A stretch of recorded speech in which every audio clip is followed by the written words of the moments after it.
Bet kurį verslą pradedant yra vis laik labai daug prielaidų ir hipotezių, kurios tikrai ne visada pasiteisina. Ir verslą pradedant, tu išgrynini labai daug dalykų, pradedant tikslinių segmentų, pozicionavimu, savo kainodarą, savo vertės pasiūlymu. Ir vienintelis būdas sužinoti, ar tai veikia, tai yra tas hipotezės ir prielaidas testuoti ant savo įsivaizduojamų tikslinių klientų.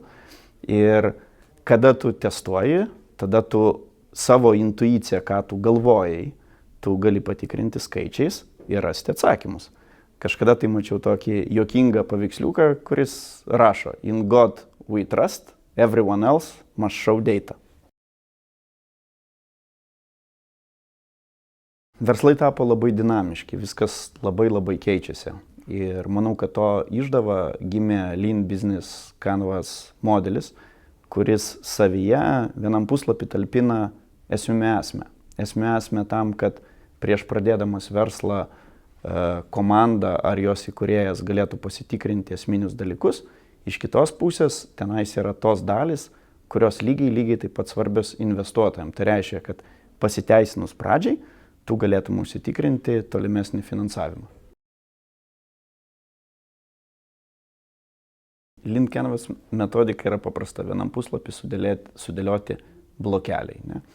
Blokeliai prasideda nuo paprastų dalykų, kokią problemą tu sprendi, kas tas tavo yra tikslinis klientas, kuriam tu sprendi, kokį tu siūlai unikalų vertės pasiūlymą, kaip atrodo tavo tas sprendimas, kuris siūlo tą pasiūlymą, kokiais kanalais tu ketini jį platinti, ar tu turi kokių nors nesąžiningų išskirtinumų lyginant su kitais, kurie šiuo metu egzistuoja rinkoje. Ir tada tu aišku skaičiuoji, kiek tau kainuoja kaštai visą tą įgyvendinti, kokias tu pajamas galėtum sugeneruoti ir kaip tu matuosi savo sėkmę, nesėkmę.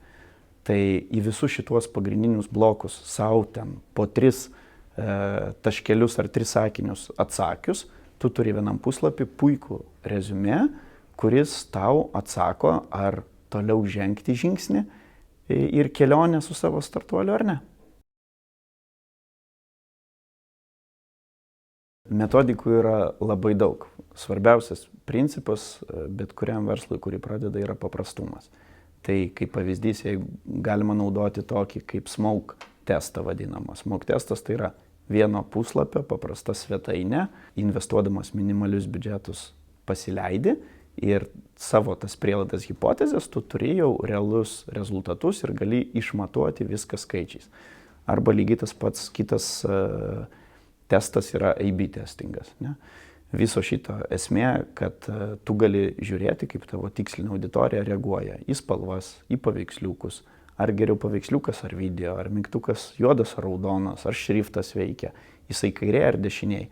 Visą šitą dalyką tu išsitestavęs, tu gali matyti, jeigu tavo verslas ypač yra skaitmeninis, lygindamas tu gali rasti, kurie būdų atneša su mažiau sąnaudų geresnės pajamas. Bet kuriam startuoliui pagrindinė taisyklė, aš manau, kad yra greitis. O kita taisyklė yra kokybė. Bet aš visgi prioritizuočiau greitį todėl, kad kai tu startuoji, tu turi greituoju būdu ištestuoti ir rasti esmę. Ir jeigu tu savo sprendimus poleruosi ilgai, tai tu gali poleruoti iki begalybės ir nebūtinai tau pasiseks. Nes kiekvienas poliravimas užtrunka laiko, laikas yra pinigai. Todėl mano manimu, kol tu esi startuolis, tu turėtum prioritizuoti greitį kaip principą, o tada, kada tu jau randi tą sprendimą, tu savo veikloje turi prioritizuoti kokybę ir klientų patirtį.